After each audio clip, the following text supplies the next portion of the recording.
Hi friends. அதிர்ஷ்டசாலி யார் தெரியுமாங்க? ரொம்ப ரொம்ப அதிர்ஷ்டசாலி. வீட்ல சாப்பிடுறவங்க தாங்க. வீட்ல சாப்பிடுறவங்க ரொம்ப ரொம்ப அதிர்ஷ்டசாலிங்க. வெளியில அடிக்கடி சாப்பிடுறாங்க பார்த்தீங்களா? வீட்ல சாப்பிட முடியாது அவங்களுக்கு. ஏன்னா, அந்த மாதிரி சூழ்நிலை அவங்க வேலை பார்க்குற இடத்துல அந்த மாரிலாம் இருக்கும். அது வந்து அவங்க வந்து அதிர்ஷ்ட கெட்டவங்கங்க. அதிர்ஷ்டசாலியே இல்ல.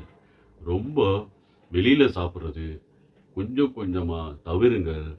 வெளியில சாப்பிடுறது ரொம்ப ரொம்ப கெடுதிங்க. எனக்கு ஹோட்டல் முதலாளி ஒருத்தரு ஃப்ரெண்ட் எனக்கு. அவருடைய ஃப்ரெண்டு இறந்துட்டாரு.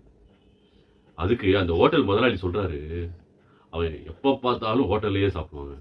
ஹோட்டல் முதலாளி அவங்க ஃப்ரெண்டு இறந்ததுக்கு சொல்றாரு, அவன் இறந்தது ஹோட்டல்ல டெய்லி ஹோட்டல்ல சாப்பிடுறதுனால தான் அவன் இறந்தான். அப்படின்றத ஹோட்டல் முதலாளியே சொன்னாருங்க. அதனால தயவு செய்து ஹோட்டல்ல சாப்பிடுறத தவிர்க்கவும். வீட்ல சாப்பிடுறவங்க ரொம்ப ரொம்ப கொடுத்து வச்சவங்க, அதிர்ஷ்டசாலி, புண்ணியம் பண்ணியிருக்காங்க. பாய்.